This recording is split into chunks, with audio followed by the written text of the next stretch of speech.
আজকে আমরা পেঁয়াজ কলি দিয়ে চিংড়ি মাছ তৈরি করব। তার জন্য আমি পেঁয়াজ কলি নিয়ে নিয়েছি 250 গ্রাম। ভালো করে চপড করে নিতে হবে।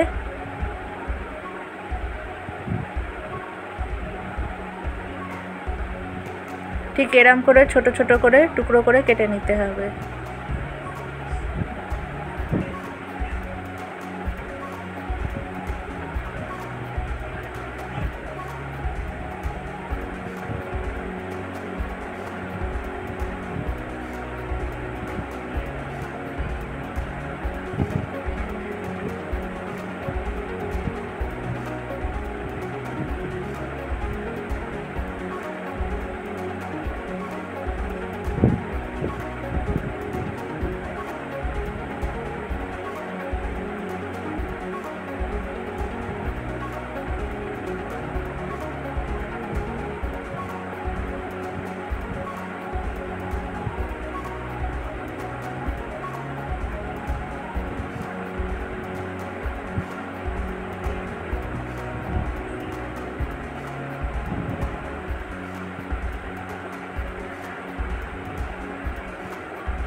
মিডিয়াম সাইজের চিংড়ি নিয়ে নিয়েছি 150 গ্রাম। খোসা ছাড়িয়ে ভালো করে ধুয়ে নিতে হবে। পেঁয়াজ কলিগুলো কেটে নিয়েছি। চিংড়ি মাছগুলোকে ম্যারিনেট করে নিয়েছি হলুদ দিয়ে।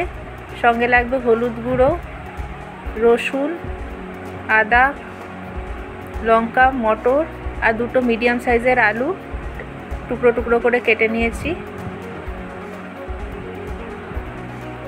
কড়াইতে সর্ষের তেল দেব 4 চা চামচ। ম্যারিনেট করা চিংড়িগুলোকে ভেজে নেব।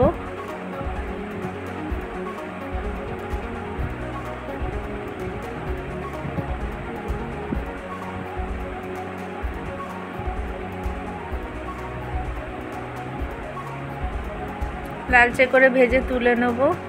আবার সর্ষের তেল দেব 4 চা চামচ।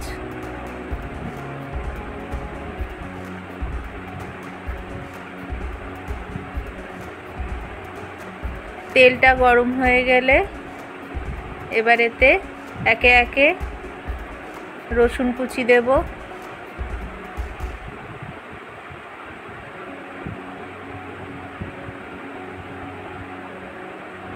আদা থেতো করে রেখেছি,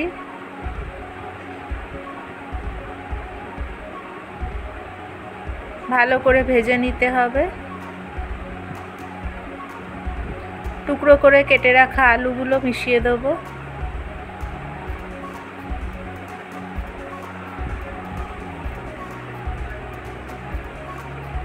হালকা বাদামি হওয়া অবধি ভেজে নিতে হবে।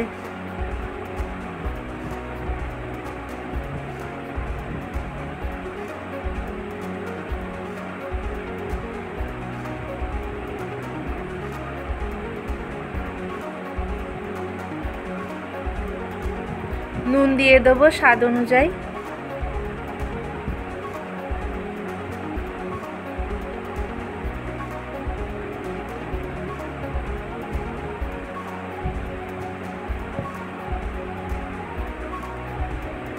আর একটু নুন মনে হলো দিতে হবে, দিলাম।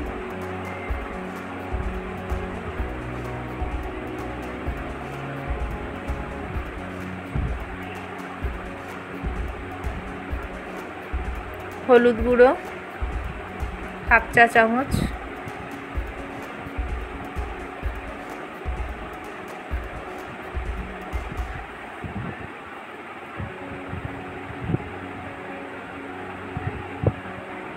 লাল লঙ্কার গুঁড়ো 1/2 চা চামচ। আপনারা ঝাল বেশি খেলে বেশি দিতে পারেন।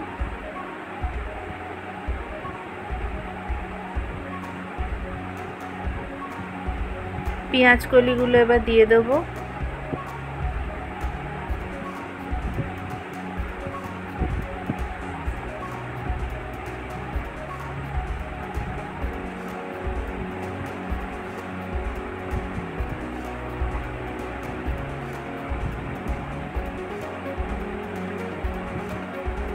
কড়াইশুঁটি দিয়ে দেবো,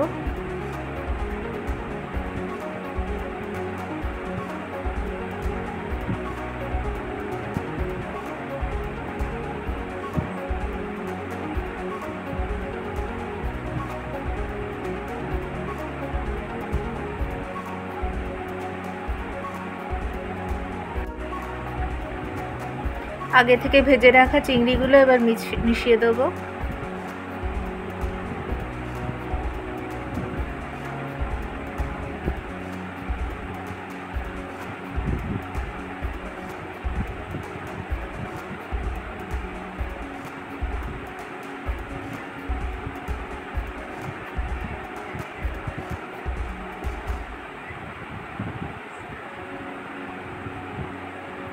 এবার জল দিয়ে দেবো, 2 কাপ জল। সবজিগুলো সেদ্ধ হয়ে যাবে।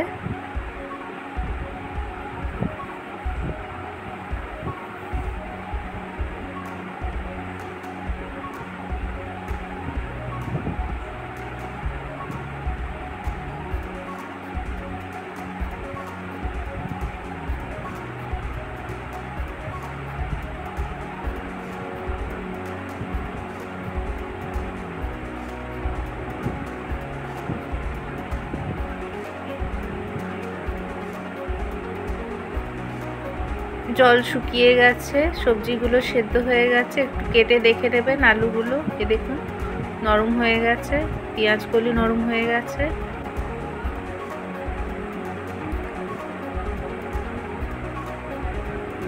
ভালো করে ভাজা ভাজা করে নিতে হবে। যেটুকু জল আছে আর একটু শুকিয়ে নিতে হবে।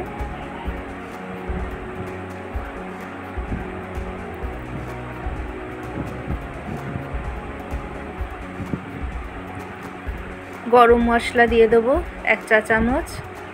ভালো করে মিশিয়ে নেব। আমাদের রান্না রেডি। এবার একটি সার্ভিং বলে তরকারিটা ঢেলে নেব। তরকারিটা অত্যন্ত সুস্বাদু হয়। রান্নাটা আপনাদের কেমন লাগলো আমাকে জানাবেন। ভালো লাগলে একটা লাইক করে দেবেন। নতুন নতুন রেসিপির ভিডিও পেতে চ্যানেলটিকে সাবস্ক্রাইব করে দেবেন। আপনারা সকলে খুব ভালো থাকবেন। আজকে এই পর্যন্তই। নমস্কার।